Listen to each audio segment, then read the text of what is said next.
네, 믿음방패TV 함용식입니다. 먼저 이란 전쟁 상황에 대해서 말씀드리자면은 제가 어제 방송에서 말씀드렸다시피 이란 전쟁은 사실상 끝났다는 게 점점 확실해지고 있습니다. 오늘 몇 시간 전에 CNN의 제레미 다이아몬드라는 기자가 이스라엘의 군 고위층을 취재하고 난 다음에 발표를 했는데요. 어떤 내용이냐면은 이란의 탄도미사일 발사 능력이 점점 약해지고 있다는 명확한 데이터가 확인이 됐다는 것입니다.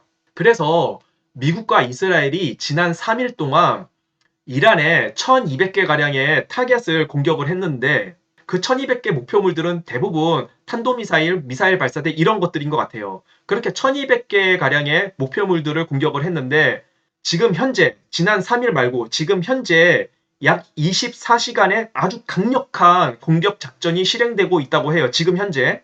그래서 내일 밤이면은, 현지 시간으로 내일 밤이면은 그 1200개 목표물이 2배 이상, 최소한 2배 이상 늘어나게 될 것이라고 얘기를 합니다. 그래서 그 옆에 있는 여기자가 앨리스 더붓, 와우, 이렇게 놀라는 모습이 나오거든요. 그래서 결론적으로 그 CNN 기자가 뭐라고 얘기하냐면은 내일 밤부터는 이란의 탄도미사일 발사 숫자가 급격히 떨어진 것을 우리가 확인하게 될 것이라고 말을 합니다. 그 영상을 한번 보여드리겠습니다. 그게 영어로 얘기하기 때문에 저처럼 영어를 못하는 분들은 한 3가지, 4가지 정도 문장만 알아들으시면 될 것 같아요. United States and Israel have struck about 1,200 targets altogether. 미국과 이스라엘은 약 1200개의 타겟을 같이 공격을 했습니다. That number is expected to have at least doubled. 그리고 그 숫자는 약 2배가량 늘어나게 될 것으로 예상이 됩니다. Iran's capacity to fire those missiles has been degraded. 이란의 미사일 발사 능력은 하락하기 시작했습니다. But they say that by tomorrow night, the number is gonna start to drop off over cliff. 그러나 그들이 말하길 내일 밤이면은 그 숫자가 급격하게 꺾이게 될 것입니다. 라고 그들이 말했습니다. 자, 요 한 4가지 정도 문장만 알아들으시면 될 것 같거든요. 이제 저처럼 영어를 못하시는 분들은 제가 그 영상을 보여드리도록 하겠습니다.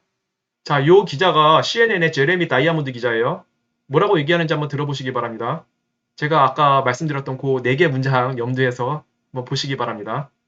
One of the interesting data points that I've heard is that in the first 3 days of this campaign, the United States and Israel have struck about 1,200 targets altogether, and we're currently in the midst of an intense 24-hour period whereby tomorrow that number is expected to have at least doubled, according to those Israeli officials. And what that also means is that it's going to have an effect on the ballistic missiles that Iran is currently firing at Israel. Israeli officials I've talked to have indicated that already they believe Iran's capacity to fire those missiles has been degraded. But they say that by tomorrow night, that number is going to start to drop off of a cliff, that you are going to see a significant reduction in the number of missiles that Iran is firing and their capability to continue to fire those. That is the expectation. Again, that is the assessment of Israeli officials. We will see by tomorrow night if that actually comes to fruition. One of the interesting data points. 네, 됐습니다. 자, 보셨죠? 그 4개 문장만 알아들으시면 되는데 제가 어제 방송에서 말씀드린 대로 이 전쟁은 사실상 끝났습니다.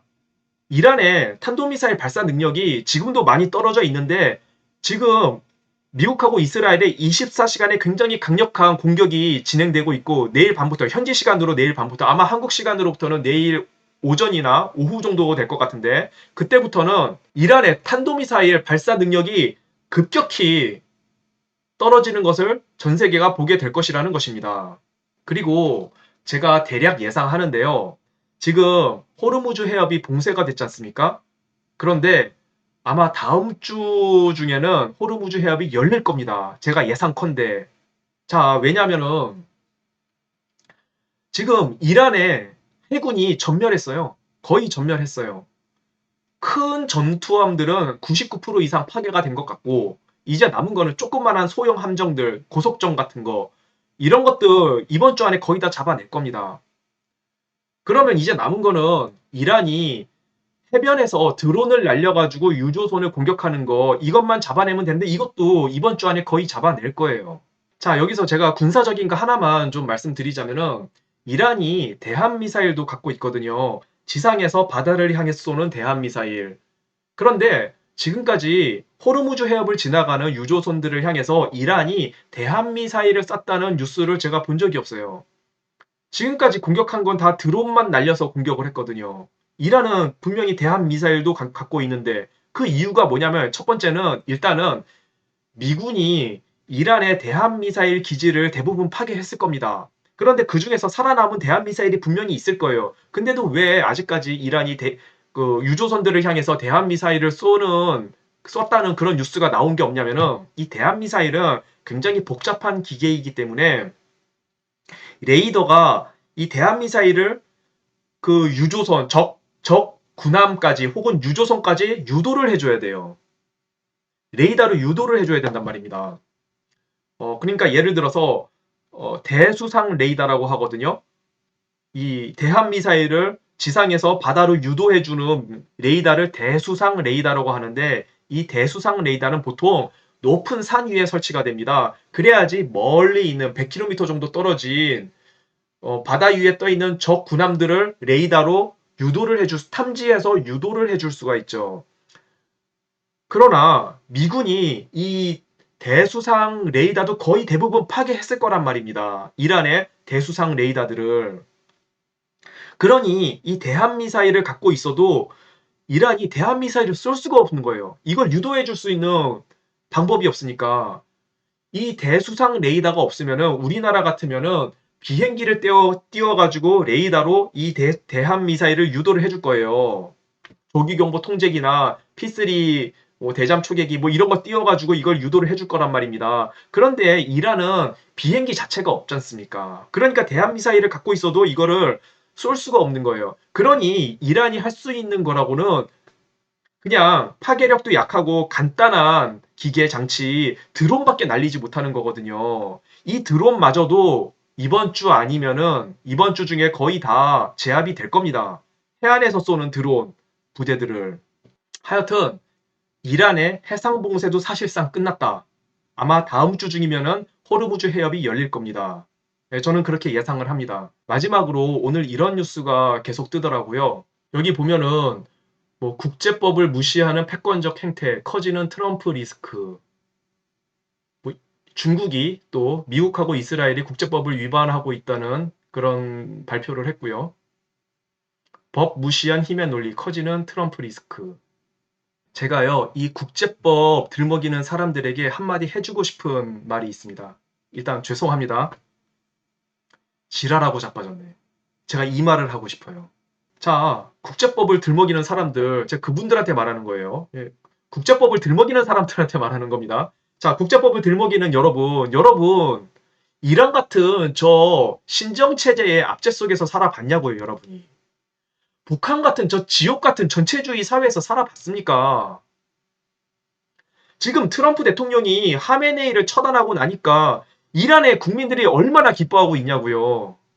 국제법이라는 거는 정상국가들끼리, 우리 같은 정상국가들, 우리 동맹국들끼리 요 안에서만 우리가 적용할 수 있는 거지. 베네수엘라 마두로 정권, 이란 하메네이 정권, 북한 노동당 정권, 여기 하나 더해서 중국의 공산당 정권, 이런 자들한테 우리가 국제법을 들먹일 수 있냐고요. 깡패가 칼을 들고 시장에서 설치고 있는데 그 깡패 앞에서 우리가 뭐 법 잘 지켜라 이렇게 대응해야 됩니까? 바로 몽둥이 들고 가가지고 때려 잡아야죠. 아니, 무슨 국제법 타령을 하고 있습니까? 자, 국제법 타령하는 미국, 유럽, 뭐 한국까지 포함해서 이 서방 세계가 IS가 중동에서 개판을 칠 때 그거 제대로 해결을 했냐고요. 보코하람이 나이지리아에서 그리스도교인들을 학살하고 있을 때 미국, 유럽, 한국까지 포함해서 서방 세계가 이거를 제대로 해결을 했냐고요. 정말 강하고 정의로운 인물 트럼프가 나타나서 이 문제들을 하나하나 해결하고 나니까 뭐 자격지심을 느끼는 거예요, 뭐예요? 예? 국제법 들먹이는 사람들한테 하는 얘기예요. 아, 정말 웃기는 소리 하고 있어. 안 그렇습니까? 제가 결론적으로 드리는 말씀은요. 이거는 어쩔 수 없는 역사적인 흐름입니다. 더 이상 인류가요, 민주주의를 운영할 수 없는 지경에 이르게 된 거예요. 민주주의를 운영하려면 인간이 도덕적으로 어느 정도 도덕성이 있어야 돼요. 정직해야 되고, 악을 봤을 때 그거에 대해서 저항하는 정의감이 있어야 됩니다. 인내와 절제력이 있어야지 민주주의를 운영할 수가 있는 거예요. 근데 인류가 굉장히 많이 타락을 했고 더 이상 민주주의를 운영할 수 없을 만큼 방종하게 됐단 말입니다. 너무나 음란해졌고 더 이상 민주주의를 운영할 수 있는 역량을 잃어버린 거예요. 인류가. 민주주의라는 건요. 민주주의가 한 200년 전에 처음 생겨난 줄 아십니까? 아니에요. 민주주의는 2000 몇백 년 전에 그리스에서 제일 먼저 생겨났습니다. 그런데 어떻게 됐습니까? 민주주의를 운영할 역량도 안 되는 인간들이 민주주의 타령하다가 중우 정치로 흘러가다가 망한 거 아니에요. 그리스에서. 그래서 수천 년 동안 왕정이 전 세계를 다스렸던 것입니다. 다시 민주주의 시대가 끝나고 역사가 또다시 반복되고 있다고 저는 봐요. 민주주의 시대가 사실상 끝나가고 있단 말입니다. 왜? 인류는 더 이상 민주주의를 운영할 수 없을 만큼 타락했기 때문에 민주주의를 운영할 역량을 잃어가고 있는 것입니다. 다행히 오늘날 악에 대해서 분노를 느끼는 자가 미국의 대통령인 게 천만다행인 거예요. 트럼프 같은 자가 미국의 대통령이기 때문에 악한 자들만이 두려워하고 있는 것입니다. 마음이 정직하고 선한 자들은 트럼프 대통령이 저렇게 악한 정권들을 때려잡는 거에 대해서 기뻐하고 있죠. 특히 그 압제 속에서 고통받았던 국민들은 더더욱 기뻐하고 있고. 네, 방송 마치겠습니다. 감사합니다.